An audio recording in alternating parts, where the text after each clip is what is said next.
Bonjour les loulous.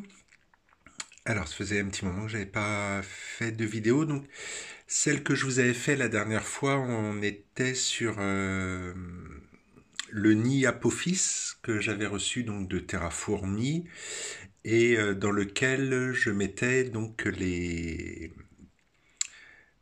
Camponotus nicobarensis que j'avais acheté sur un site de vente entre particuliers particulièrement connu en France. Euh, Et ces Camponotus, en fait, nicobarensis, étaient dans un nid terrafourmi également, mais le modèle Osiris. Voilà. Donc donc les nicobarensis ont déménagé. Elles sont donc dans le nid Apophis, qui est un grand nid, hein. Je vais dézoomer un peu. On va dézoomer un peu. Voilà. Donc c'est un grand nid en fait qui est relié à une aire de chasse. Voilà. Donc la colonie nicobarensis s'est bien développée, hein, forcément. C'est une espèce qui est relativement facile à élever. Là, je vous mets justement tiens, un plan sur la gine. Donc actuellement, je ne pourrais pas trop vous dire combien il y a d'ouvrières et de majors.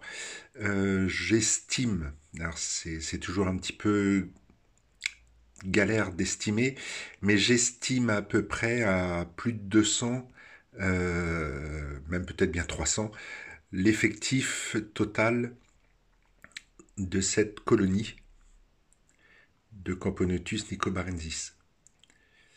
Voilà, donc là on a un major.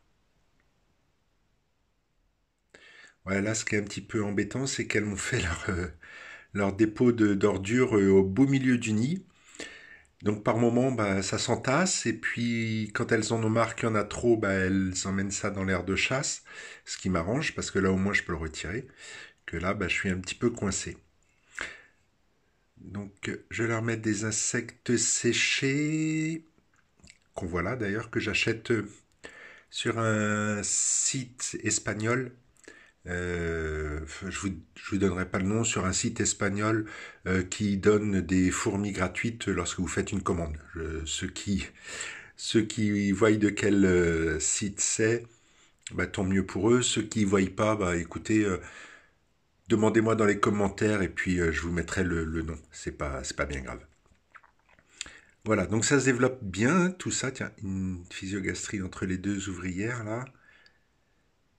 Ça se développe bien, je suis content. Impeccable, on a encore pas mal de cocons, hein, comme vous pouvez le voir ici, avec des jeunes fourmis qui sont nées il n'y a pas très longtemps, hein. On voit des couleurs beaucoup plus claires que les couleurs habituelles de la Nicobarensis. Donc ça, c'est signe de nouveau-né, si je puis dire. Là, on a un major que vous voyez avec sa grosse tête, qui bouge légèrement sur la droite. Voilà, donc ça se développe bien, sincèrement, hein, j'ai rien à dire. Je suis pas du tout déçu de mon achat que j'avais fait donc auprès d'un particulier. Vous voyez, hein, les œufs, enfin, on voit, enfin, voilà quoi, je veux dire, il n'y a pas photo, elle se porte bien, ça stresse pas, enfin voilà, c'est une petite fourmi asiatique qui est particulièrement facile à élever et puis qui convient très bien aux débutants. Enfin, voilà, les Nicobarensis, je vais pas les comparer à des Phédol pallidula, mais c'est quelque chose quand même qui est facile à élever, sincèrement. Donc je ne les chauffe pas actuellement en tout cas. Le tapis est sous le nid, mais il n'est pas en fonction. Parce que mes fourmis sont maintenant, depuis que j'ai déménagé, elles sont maintenant à l'étage en fait dans ma chambre. Et dans la chambre, il fait relativement bon, hein. On doit être à une température à peu près de 22-23 degrés actuellement. Donc il n'y a pas besoin de chauffage. Voilà, un autre major là. Par contre, j'arrive pas trop à faire le point. Toc. Je vais vous montrer également. Donc voilà. Donc oui, je vous ai pas tout montré. Donc ça continue, hein, le nid. Ici, on a donc le tuyau de liaison qui mène donc à l'aire de chasse qui est là. Je leur ai mis hier après-midi du sirop d'érable. Donc elles ont tout pompé. Et puis là, je mets des bouchons, en fait, c'est des bouchons de bouteille d'eau. Et dedans, je remets leur détritus avec ma pince. Et puis, bah, par moment, il y en a qui sont plus malignes que d'autres. Elles voient que le détritus est dans le bouchon. Bah, elles se disent, bah, tiens, on va aussi mettre nos détritus dans le bouchon. Du coup, c'est pour ça que j'ai mis ça. Ça a fait en fait une poubelle. Si elles veulent bien enlever de ce qu'elles mettent au milieu du nid et l'amener là-haut, c'est quand même beaucoup plus facile. Donc, je vais vous montrer une autre espèce qui n'a rien à voir hein, avec... hop là, ça va bouger beaucoup là. Avec les Nicobarensis. Donc, une espèce que j'ai reçue hier. Donc, je vais remettre ça. Hop. Voilà. Donc, une espèce que j'ai reçue hier, qu'on voit pas beaucoup en élevage. Donc, je les ai mis aussi dans un nid terraformie, donc le modèle Orion, qui est un modèle beaucoup plus petit que l'Apophis. Je vais dézoomer un peu. Voilà. Donc, le modèle Orion, qui a la particularité en fait de convenir aux fondations ou aux colonies qui sont âgées de plus d'un an. Et puis le système en fait pour mettre l'eau, pour humidifier le nid, en fait se fait ici, voilà, ici par ce trou. Vous remplissez. J'ai trouvé ça pas mal, ça évite un petit peu des gouttières qu'on voit habituellement. Donc voilà, donc cette espèce, que je vous dise pas de bêtises. Donc je vais essayer voilà, de vous mettre ça comme ça. Ce sont des Aphaenogastères texana. Donc c'est une fourmi qui est originaire en fait des États-Unis et plus particulièrement du sud des États-Unis et du Mexique. Alors c'est une fourmi qui est pas très très grande. La gine fait à peu près, d'ailleurs elle était là, je l'ai vue tout à l'heure, fait à peu près 8-9 mm et les ouvrières, donc il y a des ouvrières et des majors, les ouvrières font à peu près 6-7 mm et les majors un tout petit peu plus grands. Donc voilà, c'est une fourmi qui fait en gros la taille ouais, une Messor barbarus un peu plus effilée, mais à peu près la même grandeur. Donc très active, par contre, ça rigole pas avec elle. Hier, donc je les ai laissés tranquilles quelques dizaines de minutes après les avoir reçus. Pareil, hein, j'ai acheté à une femme qui réduit son élevage et qui les mettait en vente sur le même site de vente entre particuliers très connu en France. Voilà. Donc, comme je vous disais, c'est une espèce qui est relativement active. Après les avoir laissés plusieurs minutes hein, tranquilles à la réception, je les ai déménagés de force, ça je dois bien le dire, de force dans ce nouveau nid. Et allez, une heure après, je leur ai mis une grosse mouche qui a été littéralement coupée, mais alors en je sais pas combien de morceaux, en 3 heures. En 3 heures, la grosse mouche, bah, elle n'existait plus, quoi. Elle était en pièces détachées. Et j'ai trouvé ça particulièrement étonnant, la rapidité avec laquelle elles s'en sont occupées. Et hier soir, bah, je me suis couché, il était dans les minuit, minuit et demi. Et forcément, j'ai jeté un petit œil vite fait. Il y avait plein de monde, en fait, dans l'aire de chasse. Donc, c'est vraiment une fourmi qui est... enfin, qui n'est pas pépère, quoi. Voilà. Ça bouge pas mal. Donc là, on a quelques larves. Je ne sais pas si vous allez les voir. Je vais essayer de zoomer, mais je ne sais pas si l'image va être bien nette. Voilà. Donc on avait quelques larves ici. Elle les avait déposées tout à l'heure sur un morceau de mouche qui restait. Et on voit encore ces taches noires là sur la gauche. C'est des morceaux de la mouche.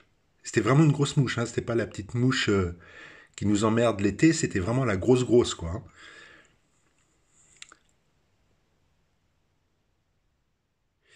Voilà. Donc je vous laisse regarder un petit peu cette fourmi qu'on voit pas beaucoup en élevage. Donc Aphaenogaster texana. Donc deux classes, hein, l'ouvrière et les majors. La gine, forcément. J'aimerais bien vous la montrer, je ne sais pas où elle est. Voilà, là on a encore des morceaux de mouche d'hier.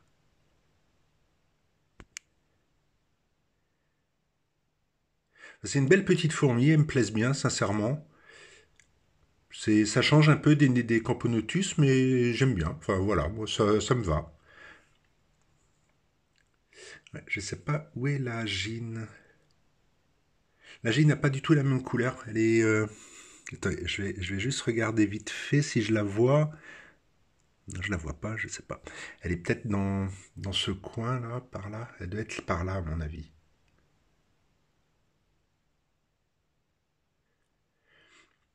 Voilà, donc une diapose pas, enfin, pas forcée. Enfin, je veux dire, voilà, elle peut très bien se passer de diapose.